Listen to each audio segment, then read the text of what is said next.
This is the first seminar series on topics that are of interest to those working or hoping to work in the funds industry, and we hope you certainly find it informative and interesting. We, I suppose, hope to run about one of these per month, and I guess we'll follow a similar format. They'll happen in the period between about 12:30 to 1:30 in the middle of the day, and for the minute at least anyway, we expect that they should all be taking place online. By just a kind of a call out, if you have any suggestions for topic areas, we have a couple kind of in the oven, I suppose, getting baked up at the minute. But if you've got any topics of interest, feel free to email either myself or Ashlyn, put something into the chat box or put something into some of the Q&A sections as well too. We'll pick them up and we might revert back to you if to progress them any further.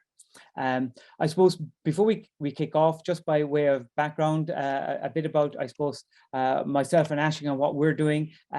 We're part of the Academy for Investment Fund Executive Education and Development, a bit of a mouthful, but we trade under the Funds Academy, and we're established with funding from the Human Capital Initiative through the Higher Education Authority.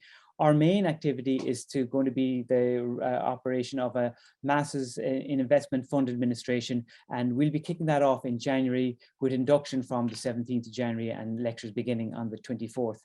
It's a part-time program. It's been designed for people working in the funds industry.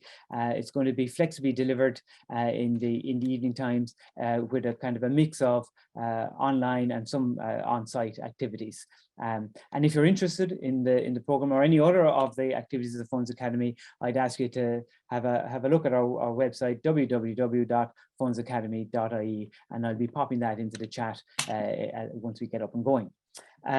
I suppose the structure of our session today is we have two speakers, obviously, as you can see. We're going to start, I think, with Liam, who will give us, I guess, the practitioner viewpoint, and then we'll move across to Donna. Each speaker will kind of speak maybe for in around the 20 minutes, and then we will follow up at the very end with a Q&A session. Just I suppose a couple of housekeeping matters. This obviously you're already here, but this is a Zoom webinar as opposed to a Zoom meeting. You should probably, if you're familiar with Zoom, the look and feel of this should be fairly similar, but it is slightly different. And the main, I suppose, the main kind of difference is around your kind of ability maybe to interact with us. So because there's quite a large number of people on the call, I guess what we'll do is we'll go with the two speakers first, and then we'll have a Q&A session at the end. If you want to ask a question, at the bottom of your screen, you should see a button that's got Q&A on it. And you can put your question into that. You can ask a question in there at any time. It just comes to myself and Ashing as moderators, and we bank up all the questions and ask them on your behalf, I suppose, at the end. Okay, and it doesn't interfere with the flow of the presentation or anything. So please feel free to pop in a question at any point as the presentations are going on. Particularly, if something pops into your head, don't wait until the end, because it might have popped back out of your head by the time we get to that. And we'll bank them all up and ask the questions at the end, subject obviously to our time constraint, because I really want to finish up pretty much on the 1:30. I suppose then a quick maybe word about our topic today. It's on the kind of the broad issue of cybersecurity, and I suppose it's an area that has suddenly become quite mainstream, which was, I suppose, very much in the computer science world for quite a while, but now it's in the popular discourse. But for most of us, our experience with it is probably when we log into our various systems and see all the controls that we're faced with, or if we get any of these kind of phishing emails or any other kind of requests for information, if you want to put information in inverted commas. But there has been some fairly high profile recent events, I suppose, that we're all fairly familiar with, that have, I suppose, shown the potential destructive impacts that cyber breaches can have. We've a really interesting lineup of speakers. We've got Liam, who should provide us with a good practitioner perspective, and then Donna, who will have some interesting insights, I hope, into the kind of the cybersecurity landscape in Ireland and some of the skills issues that exist. I suppose to kind of take a look towards Liam and his presentation first. I guess I don't know how many of you would have been familiar with this, but there was a real fantastic announcement a number of weeks ago with State Street announcing the setting up of a global cybersecurity and technology unit in Kilkenny, with an additional 400 jobs to go with it as well. And that brings, by I suppose, by my count, or at least what I can see in the media, is that the State Street headcount is now close to 1,000 in the southeast once that's all up and running and on board. It's a great affirmation of all the team who are currently part of the State Street operation in Kilkenny, and the impacts, I think, of this will be felt right across the southeast region. State Street have been in Kilkenny for over 20 years, and they make a significant contribution to the local economy. And these are jobs that will allow people to stay within the region, close to their own communities, which is, I suppose, a benefit that's probably impossible to quantify. And the cybersecurity unit now in State Street is in a recruitment phase, I suppose, across a broad range of roles. And they're looking for people with experience, they're looking for people with graduates, they're looking for an immediate start, maybe with a more delayed start. And they're looking for people with specific IT skills, people with skills in a more general skills as well too. And as you'd expect, if you're trying to recruit 400 people quickly, I guess that's the first challenge that probably faces Liam on a daily basis, rather than maybe some of the cybersecurity issues that he might have to deal with. Over to Liam then, I suppose. Liam is new to the parish, and he only joined State Street. He was, I suppose, one of the early recruits into all this. He joined State Street in the summer as a senior manager of the cyber defence team, and he will be helping State Street to build out their new technology hub in Kilkenny and Ireland. Prior to that, Liam spent 10 years at Hewlett-Packard Enterprise, building out their internal cybersecurity department. And he's built out new cyber operations centers in Ireland, the US, and India. So he's got a lot of experience. His background is in IT, obviously, and he holds a master's in cybersecurity and other cybersecurity certifications from the SANS Institute. And I suppose then, without further ado, I'll hand over to Liam. And I think Liam probably has a presentation that he's going to share with you. And Liam, the floor is yours. Perfect. Thanks, John. Let me just share out. And hopefully you guys can see my presentation. Perfect. So yeah, thanks everyone. Delighted to be here. Like John mentioned, a little bit about me. I've been working in IT and cybersecurity incident response for close to 10 years. I've seen various different high-profile incidents happen. Been a part of response for some of them incidents. But one of the real enjoyment factors about working in this industry is no 2 days are generally the same. Whenever you think you've sort of figured certain things out, something new comes around the corner. So you know, every day is a school day, and there's just so much out there to try and get your head around, but really interesting. So yeah, like John mentioned, I've recently joined State Street last summer. I'm looking forward to helping build out a really strong cybersecurity team and technology hub in Ireland. And previous to that, I worked at a Hewlett-Packard Enterprise, which is a spin-off of the larger HP group.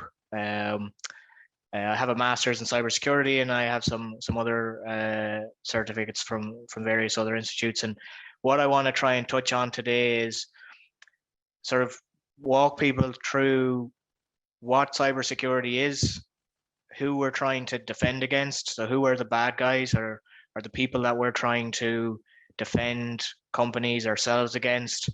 What are some of the main risks out there, the main challenges we see, and how we can keep ourselves a little bit more secure. An awful lot of this area, or the subjects I'll touch on, are quite general and can impact in any industry, particularly the fund industry, which we're talking about today. And some of the impacts of a cyber event on this industry can be catastrophic from an economic perspective. So it just sort of really brings to the fore the potential risk here and how serious governments and all funds in the financial industry should be looking at cybersecurity. And now with various regulators like the central bank and ECB, there's an awful lot of interest in this subject, which should hopefully help to enhance security in this industry moving forward. So sort of moving on, I just wanted to quickly upfront talk about what is cybersecurity. Sometimes I think it's sort of muddled in there with various other things. But essentially, at a high level, it's protecting network, any devices on a network, and any data that we have that's stored online from unauthorized access or criminal use. So anything you have, any data you have online at an application level, personal information, banking information, anything like that, that's what we're hoping to protect against. The three main pillars are confidentiality, integrity, and availability of that data. So ensure that nobody else can view your sensitive data, ensuring that your data is actually correct and hasn't been manipulated. And then lastly, ensuring that it's available, because generally as a cybersecurity team, we want to be business enablers to let people collect revenue, do their day jobs. We don't want to inhibit anybody from doing their jobs, and we're only here sort of in the background to help enhance people, let them do their jobs. So we do that by trying to ensure data remains available. So then the last point really is everyone's day-to-day life sees more and more connected devices at home, in the workplace, and now with the move to work from home during the COVID world, we're just always connected. We're always on, be it laptops, phones, tablets, everything is connected. And with that, that has given a huge rise and increase to different criminal activities, maybe geopolitical wars, but everything now is basically being fought online, where maybe once upon a time it was on the streets and in the countries. But with the rise of all these devices, it just creates further challenges in the cybersecurity space, because now you've got fridges, kettles that are all connected to the internet, just so many different things. So it just increases the complexity when you're trying to manage a really large estate. So just to sort of touch on who we're trying to protect against, because I think this is a really important piece that maybe a lot of people don't understand, or don't really know why cybersecurity is such an important piece. What generally I hear from people is, why would they want my data, or what good is certain data to these people? But we start to look, and the industry as a whole has started to look at and profile different groups behind different attacks and understand what's their motive. So starting at the top of this is nation states or advanced persistent threats. So essentially these are government entities, countries who have a huge amount of financial backing, a huge amount of skills, and what you'll generally find with these groups are they're so sophisticated that you'll never know that they're on your network, on your device. They'll have a specific mission. They'll go in and execute that mission and get out, like a Navy SEAL team, like what you'll see on some of the movies. But these groups are really that sophisticated. And essentially they're motivated by espionage or maybe some other political gains. Generally speaking, they're not there to try and make money. They're not there to try and do anything from a destructive manner. In most cases, it's just generally try to extract important information. This could be research and development stuff. It could be country level data. And if you look online, you'll start to maybe see some of the countries in particular that are quite advanced in this area. Moving on, in the last number of years, there's been a huge rise in criminal gangs moving online. Your traditional street crime gangs now see that profit can easily be made online, much rather than on the street corner. A lot of these groups won't have the skills to write their own code or malware, so they'll actually go and employ people maybe from Eastern Europe or elsewhere to write and give them the malware, gives them the exploit code or whatever they need. But essentially, they've moved online and all they want to do is make money. That's all they're there for: destruction, making money. Moving on then, hacktivism. So this is just people, groups, stick it to the man, stick it to the government. They're just motivated by ideology. They might deface government websites, stuff like that. Generally just there because they have maybe a bee in their bonnet about something in particular and want to show that they can make a change or they can do something destructive. Terrorism, so ISIS, groups like that are now online as well. They're trying to use their online presence from a propaganda, but also from a violence perspective. So maybe how can they influence critical infrastructure in specific countries around the world, and create different violent scenarios there where that may actually inhibit human life. Moving on, sorry, thrill seekers, basically just motivated by satisfaction. Generally speaking, these are like maybe teenagers who aren't very sophisticated but can find code online. So basically they just get like a big cannon and they shoot the cannon at stuff they don't really understand, and they think they're the next biggest thing or the next greatest thing. And it's quite easy to find different types of weapons online, and then you can just point them at anything. And then lastly is insider threats. So people may be working for an organization that are discontent, disillusioned, get access into the network. But that is a major area we're seeing right now, is insider threat. So then just moving on again, so what are we generally protecting? Tablets, servers. Down at a corporation level, you're looking at different other infrastructure, firewalls, routers. As the move from home has pushed us now, a lot of people are working from BYOD and other devices. So this has become a little bit more complex. So now it's more on VPN levels and how you can gain access. But one of the most important areas for me is what we're trying to protect. What's the most important pieces of our company, of our corporation? What are our crown jewels essentially? And if you think about this from like an actual physical bank perspective, you'll have your safe stored away and, you know, behind multiple different security controls. So in theory, from a cyber perspective or an IT perspective, we should have the exact same mechanism behind multiple different controls.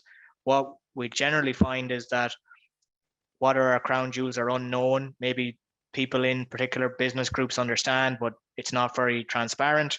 But in a perfect world, we would have multiple different security controls like CCTV cameras in a physical perspective, but all looking at our crown jewels. And again, from a fund perspective, this is where security and cybersecurity is most crucial. So what can cause the most impact to the fund, the bank, and then the economy if it gets hit with a cybersecurity event?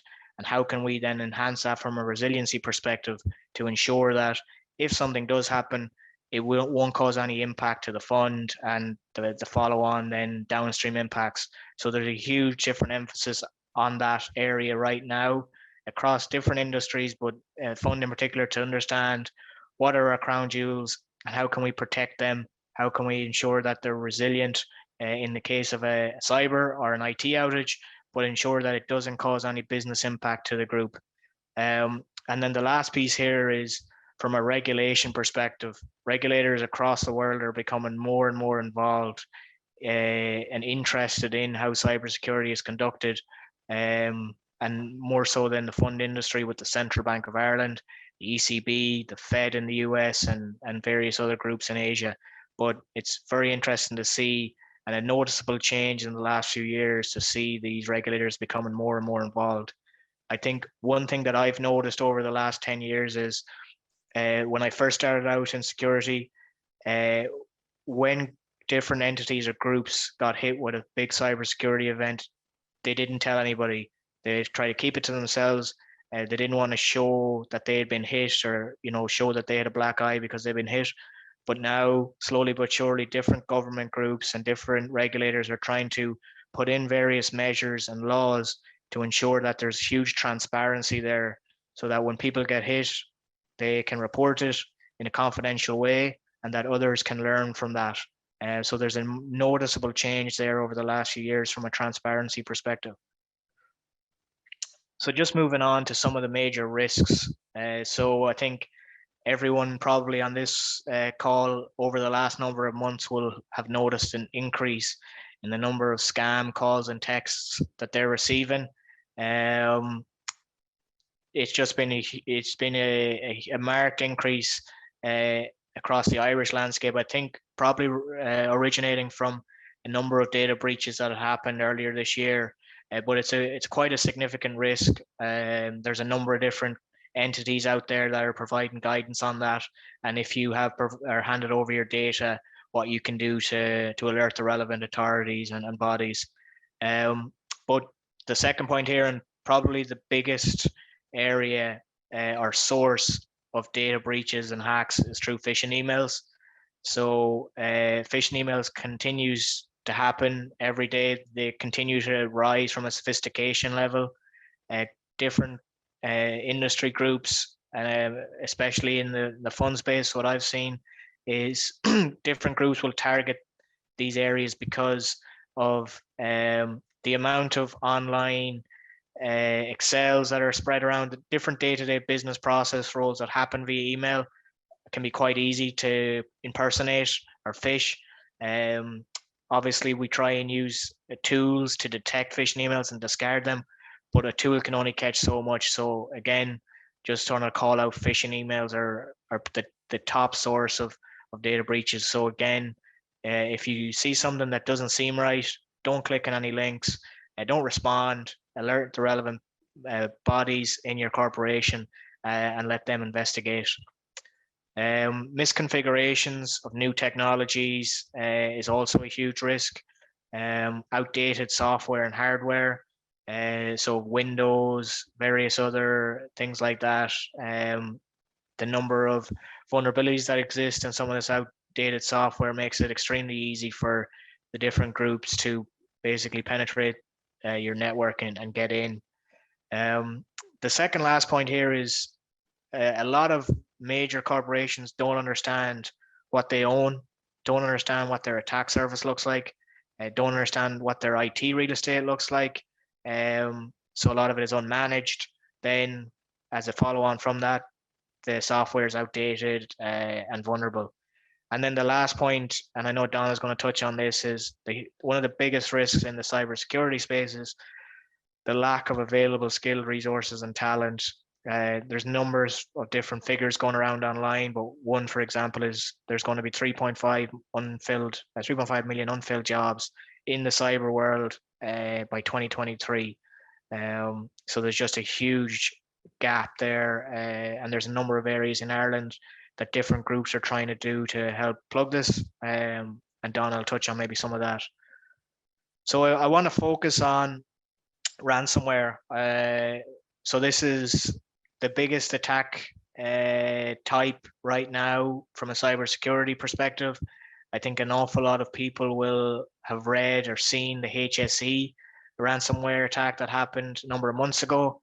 But just sort of high level, ransomware is a type of malware that's used to infect computers and encrypt the file systems until a ransom is paid. So essentially, it locks down all your files and you can't unlock the files without a specific decryption code. The encryption standard is going to be very complex and unbreakable. And basically, your background will change with an extortion note to go and pay a specific number of Bitcoin in most cases to this unmarked Bitcoin wallet. The idea is that if you go and pay, you'll get a decryption key and you'll get your files back. But generally how these campaigns work are all it takes is one person to click on a phishing email or one PC to become infected.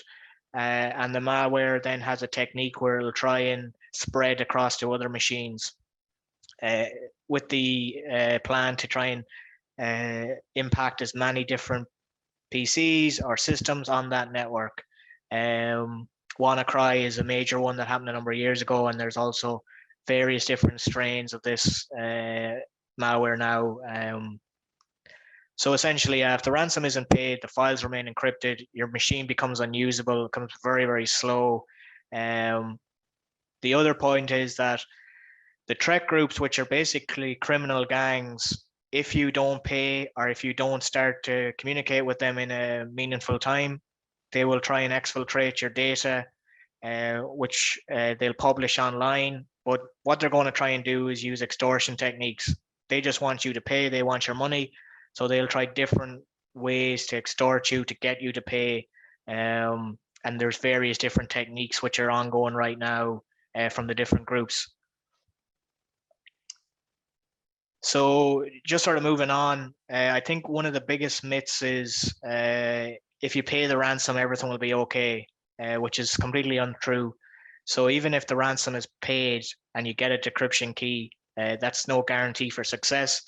In the majority of cases, the decryption key won't actually work as you anticipate. Your data will still remain partially encrypted. And general advice from all law enforcement bodies is don't pay the ransom.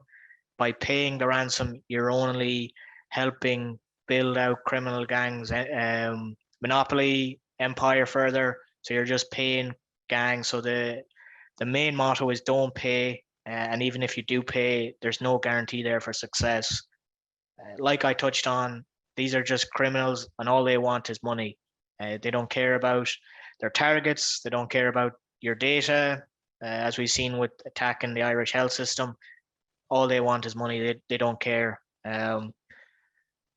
So one of the main areas to try and counteract this is having a good resiliency program, continuity processes, good tested backup solution. So obviously a good backup solution is great, but an even better solution is when it's regularly tested to ensure it works.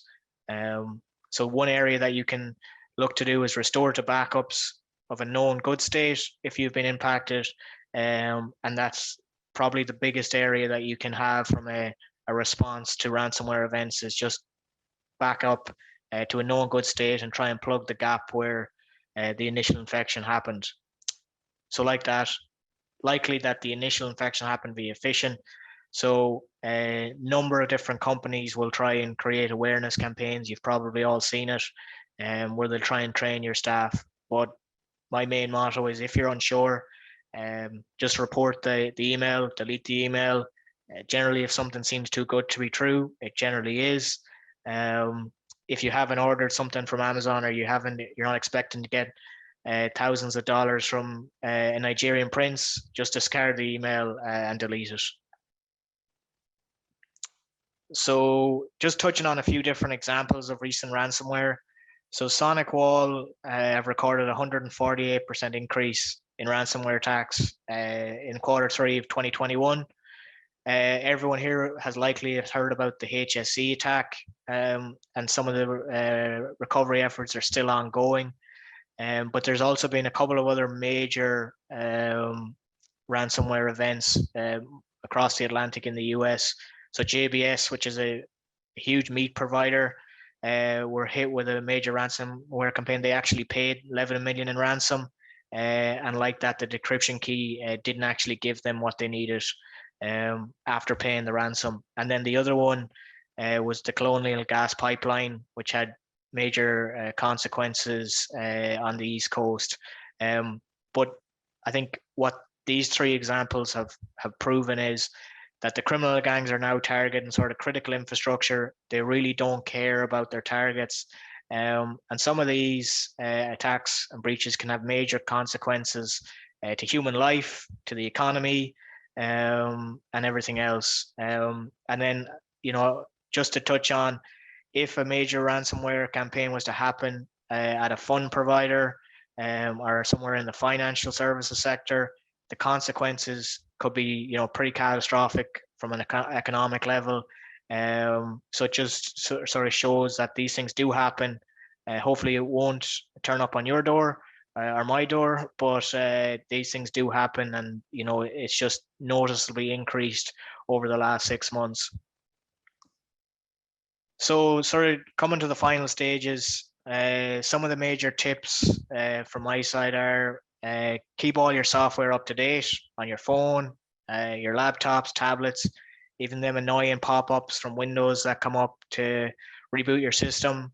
Make the time, install the updates. They're not just there for fun. There's a valid reason behind them.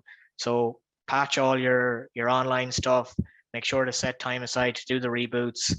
In cases where you can, use multi-factor authentication and strong passwords.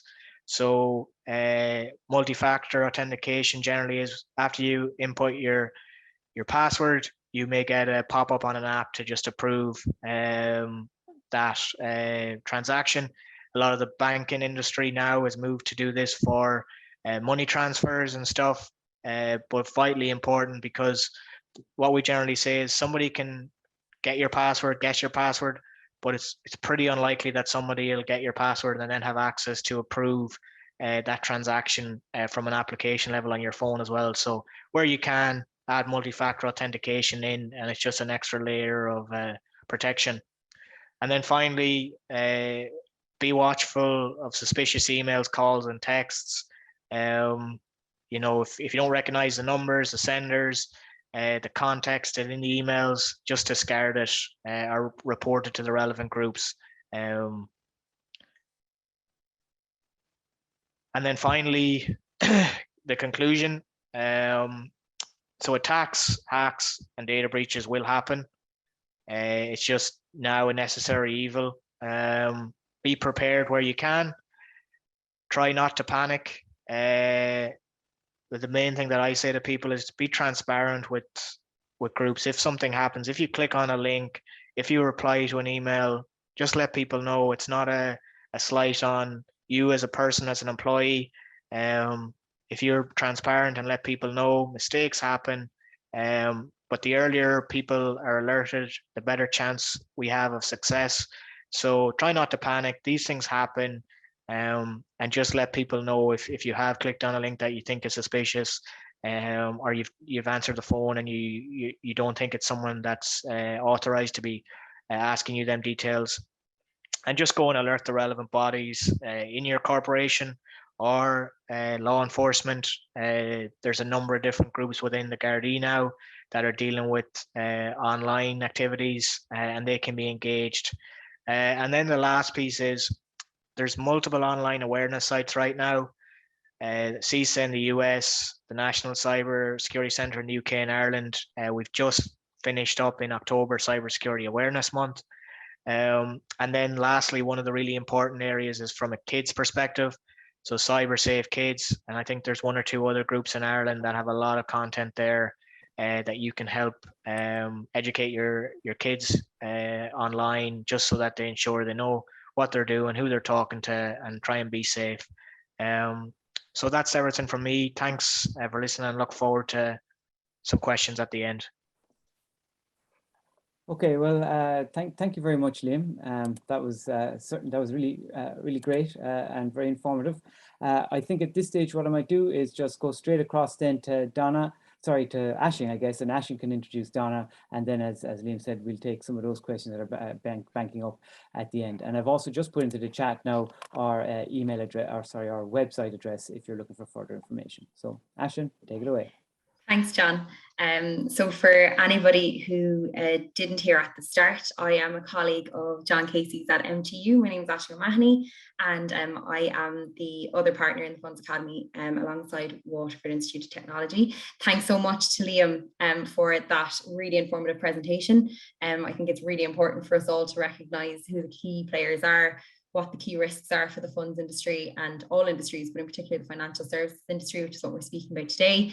And I think there were some really good tips there for any of us who work online, which is, I think, the majority of people at the moment. And just before I pass across to Professor Donna O'Shea, who I think will give us a little bit more of an insight into the skills gap that relates to cyber, which is relevant for all of the people on the call, because anyone who is working in enterprise at the moment will know how difficult it is to fill the skills that relate to cybersecurity and making sure that they can protect their organizations against these ill actors, and also the general landscape for the future of work and cybersecurity as it relates to how work has evolved, particularly during this really unusual time where a lot of people are working remotely. It's become more and more difficult to manage technology and good behavior in terms of cybersecurity, etc. So I think Donna is going to also touch on that as it relates to how work has evolved. So before I pass you across to Donna, I might just give you a little bit of an insight into Professor O'Shea's background. We're delighted to have her with us. She is the chair of Cybersecurity at MTU, is a funded investigator at the SFI Research Centre, Connect and Enable, and is also group lead of RIA of Intelligent Secure Systems. And she is the project lead of the HCI funded Cyber Skills project. So for anyone who doesn't know, that is a sister project to the Funds Academy. We are both of HCI funded projects.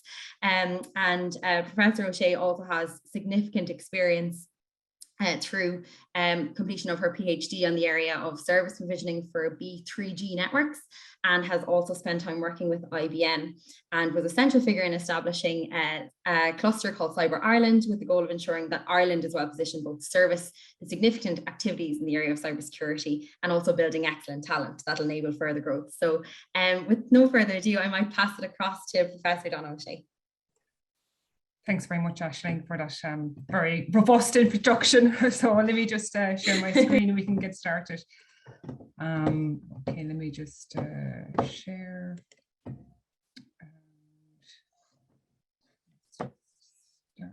Sorry, Dana.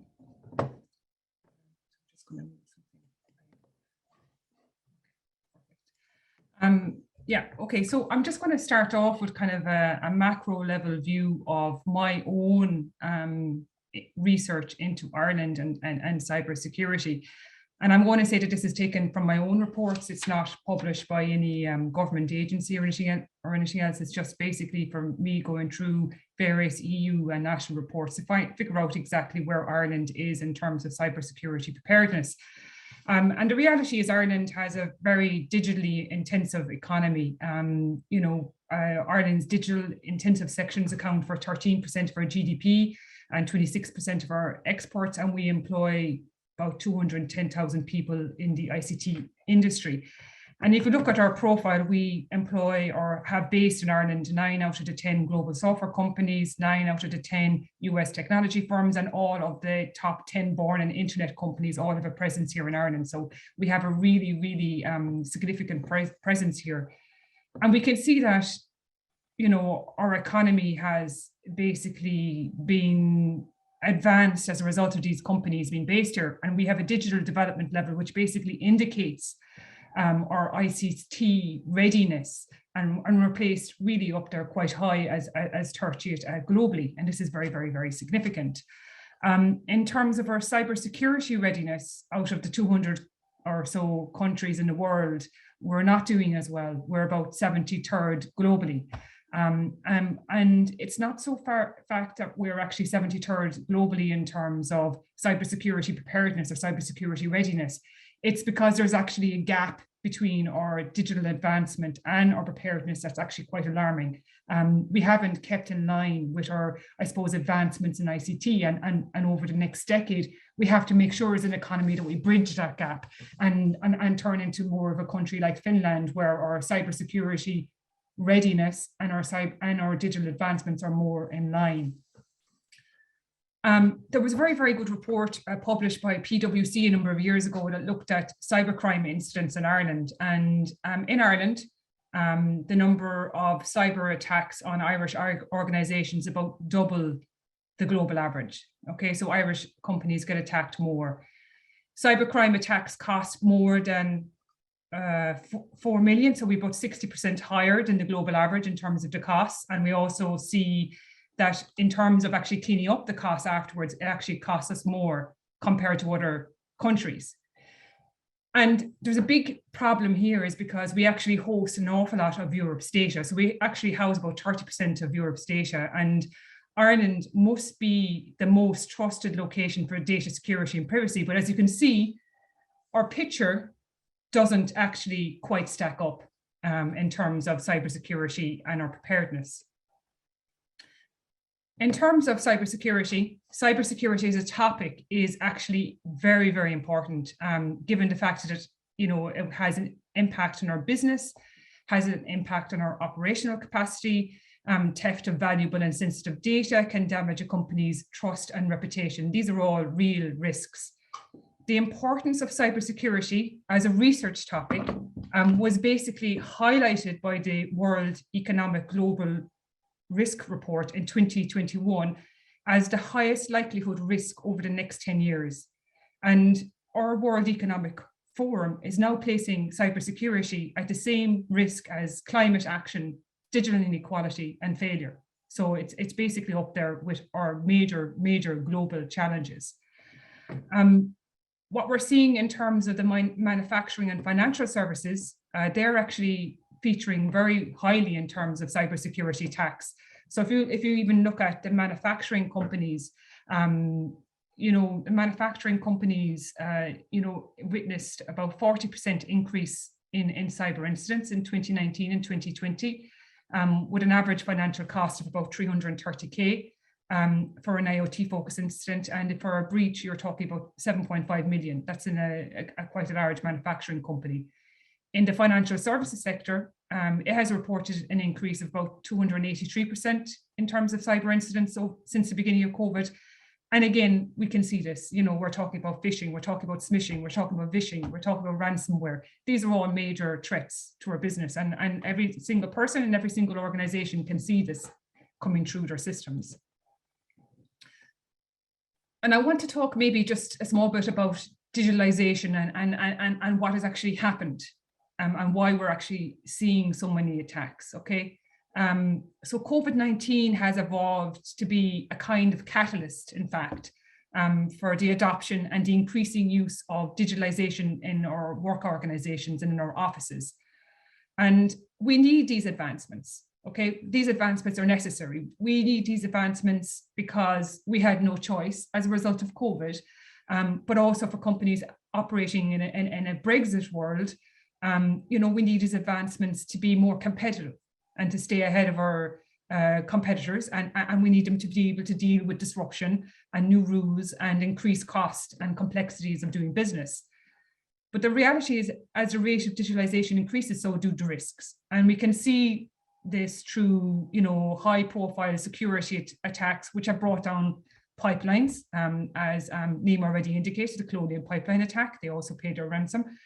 Disruptive national healthcare services, such as the HSE attack, the logistics operation ones, such as Toll Group ransomware attack. We've also seen attacks on our production operations, such as the Triton attack, and we've also seen other attacks on power grid outages. So it's across every single industry and every single sector. And what we've also seen is that in 2020, as the rate of digitalization has become more prevalent and has increased, we have witnessed approximately nearly a 500% increase in ransomware attacks alone, and we've also seen a huge number of identified vulnerabilities in both our IT and OT systems. And these are all causing major challenges. And cybersecurity is basically seen as the linchpin really in making sure that we can build the digital resilience necessary to future-proof our businesses. And the challenge with cybersecurity going forward is that we're actually operating with a new way of actually working. And there is no such thing in our network anymore as a network perimeter, because if you're an organization, and it doesn't matter what organization you're actually operating in, you will have probably most of your employees working outside your network perimeter, connecting to your network via VPN. And in this changing world of work, we need to adapt our technology and our solutions. We need to be accept the fact that our traditional view of a network perimeter no longer exists. But we also need to be able to facilitate these new models of work and make sure that our employees and organization can still access organizational resources. And we need to make sure that they're still productive in doing this from home. I don't have time to go into technical evolutions in technology or where things are actually going to go in the future. But what I will say in terms of critical infrastructure and the way that the US are pushing cybersecurity going forward, they've accepted that, this whole notion of trusted things, and trusted people, the existence of nebulous perimeters doesn't really exist. And we need to change our whole notion of cybersecurity and move to this, what they call the zero trust model, which is something that I'm actively researching and is something that organizations are going to have to deal with over the next 10 years. But in the meantime, before all these technological solutions to your cybersecurity challenges actually emerge and evolve, there is one way that you can actually protect your network, and that is actually by investing in people and investing in the skills necessary basically to secure your network. And that's really where I'm going, a part of the conversation that I want to have with people here today.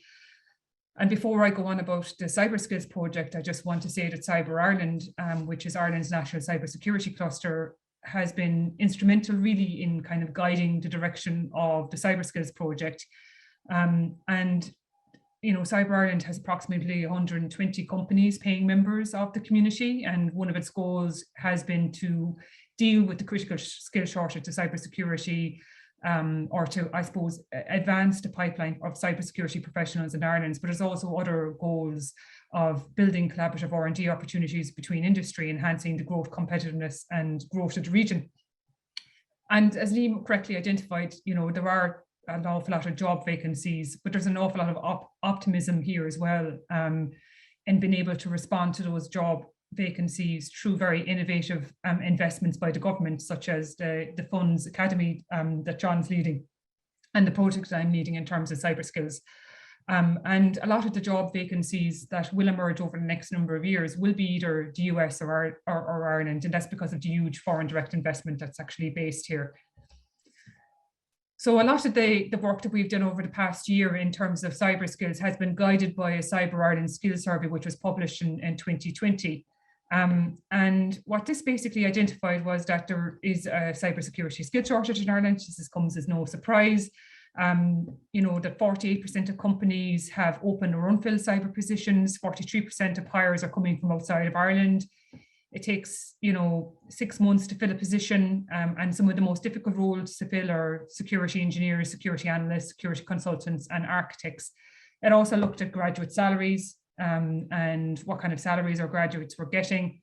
I guess the key thing here is to recognize that these skills and these deficits exist not because of progress or lack of progress made by any individual higher education institution across Ireland. It was really got to do with the way that we were actually delivering the modules, because if you want, or the programs, because if you want to respond to the skill shortage in cybersecurity, you need to think about innovative ways to do this. And you also need to work together as higher education institutions. There isn't a single higher education institution in Ireland that can deal with the challenge that's ahead of us in terms of cybersecurity skills. We all need to work together. We need to pool our resources. We need to share our notes. We need to develop the content, and we need to do this to keep ahead of the cyber criminals. And it's that philosophy and underlying principle that forms the basis for the project that I'm leading, called Cyber Skills. And Cyber Skills is a 8.1 million investment by the HEA under Human Capital Initiative Pillar 3 programme. And it involves the 4 largest academic institutions who have been responding traditionally to the skills needs in terms of cybersecurity, which include Munster Technological University, University of Limerick, Technological University Dublin, and UCD. And together we have a mission of being able to create innovative, enterprise focus and research informed cybersecurity programs and courses and pathways through meaningful engagement with enterprise. And we want to empower learners to be able to design their own courses and take their own pathways. And we want to do this in a very straightforward way. And we also want to be able to facilitate new forms of learning, work-based learning, apprenticeships, RPL, all this kind of cool, fancy stuff. And I guess the key thing that's very different about what we're actually doing is the way that we're actually delivering it, the way that we're actually developing the skills of the students, and how we're actually more focused on looking at roles instead of kind of more larger programs. And our innovation really kind of comes back to the fact that we actually are using a cyber range. We have procured a mobile cyber range to use across our pathways and modules. And a cyber range, for those who don't know what it is basically a virtualization environment where students can get the hands-on experiential learning they need to be actually have the skills, the real skills to be able to secure networks and their systems and everything else. It's basically like a golf range for cybersecurity. And this is the first ever investment that we've ever made nationally in having this type of infrastructure available. We're also using what we call the NIST-NICE framework. So the NIST-NICE framework is an international framework that identifies 52 job roles in cybersecurity. And we're using this as a guide basically to identify the job roles, and then using the knowledge, skills and abilities defined under the NIST-NICE framework, we will basically develop content aligned with that. And we have a very flexible mode of delivery. We're looking at flipped classroom, we're keeping lessons modular, interactive, comprehension over content, we're teaching new examples, we're using a blend of learning mixtures, and we're going to maximize knowledge retention. And so far we've engaged with, I suppose, we're up and running, we're developing courses, we have courses up online, and we've engaged with industry. We have unique learner pathways already developed and students enrolled in them. I guess we did talk to two industry sectors. We talked to Dell and we talked to MasterCard. They both had very different requirements. By working with Dell, they told us that they wanted to have something around secure network operations, something around the kind of SOC area. Basically they found that graduates coming out of a traditional undergraduate degree didn't have the skills to be able to secure the networks or to secure the services that exist on the networks, or they didn't have the skills to be able to analyze log files, and they didn't have a clue about compliance or risk. And so we developed 4 modules together into a 20 credit package. That pathway is operational, and we're taking students again for the January intake. MasterCard had different requirements. They're in the financial services industry. They wanted they develop software for financial services, and they said that they have a load of software developers that don't know how to write secure software code. And so we developed a pathway that gave software developers a skill to write secure software development, but also how to test with software security in mind. And again, compliance and risk forms a part of that. And a major part of secure software development is actually cryptography. And finally, the last program is in relation to secure systems architecture. And this is more, you need to have a few years experience to be able to participate in this program, because it's more how to actually secure information security. And how to actually develop a secure architecture in an organization to implement your defense in depth techniques to be able to protect your crown jewels, as Liam correctly identified them as. And I'm one more slide, this is my last slide, and I promise I'll stop. What time? My watch is dead. So basically, this is the last slide. We're very focused on EPE and engaging with industry, and as part of our activities, and as part, we collaborated with the Cyber Ireland, and we launched the first ever Cybersecurity Academy focused at senior level students. So basically students in the 4th, 5th and 6th year. We had a capture the flag event. We had prizes every day. We had 100 students from across the country participating in the first ever virtual Cybersecurity Academy for teenagers. And it was a phenomenal success, and we had a huge company background, and the guards were involved, and loads of different companies were involved. And I guess this is really a call to action for all industry to get involved, because we'll be running this program again next June. And we were also shortlisted from Cork Chamber of Commerce for the best use of Twitter over the past, even though we've only been in existence for the past 6 months, but basically they've identified what we've been doing in terms of engagement and our use of the different mediums as being very, very impactful.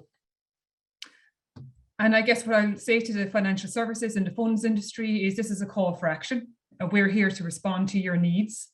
We're currently looking at the financial sector and the fintech sector, and we want companies to come to us and engage with us by contacting information@cyberskills.ie, because we are actively now responding to the financial services industry in terms of what their requirements are in the next place. And I've already reached out to Liam about this, but this is happening now. And so it's important that you get your voice in now so that we can help you respond to your requirements in terms of cybersecurity going forward. Thank you. Thank you very much for that, Professor Donna O'Shea. That was really, really insightful. It was really great to get both sides of the coin, both from Liam on the day-to-day, but then the greater landscape of cybersecurity in Ireland from your presentation. And I think a key takeaway is that gaps exist. And that is the point of these projects, which is to fill those gaps, both from a financial services perspective, where the Funds Academy is involved, and from a cybersecurity perspective, where Cyber Skills is involved. So we have a number of questions that have come through from a number of our audience. We definitely won't have time, unfortunately, as we've only got 3 minutes left till the cutoff to get to all of them.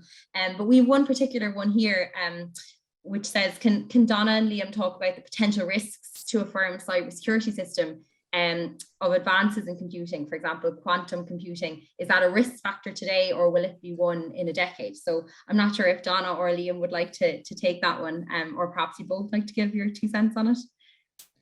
I can give my 2 cents on it in a way. I mean, the Department of Defense, apparently we won't talk about the Department of Defense in the US. We could start off a tangent here that I don't actually really want, but I mean, quantum computing has the potential to allow organizations and states to actually store data, and in the future being able to decrypt it using quantum computing technology, and that's a reality. And I guess trying to develop quantum safe algorithms and quantum safe encryption methods that are going to be robust against attacks of that nature is an evolving a real threat, and something that research organizations and research institutes are looking at. Certainly, yeah.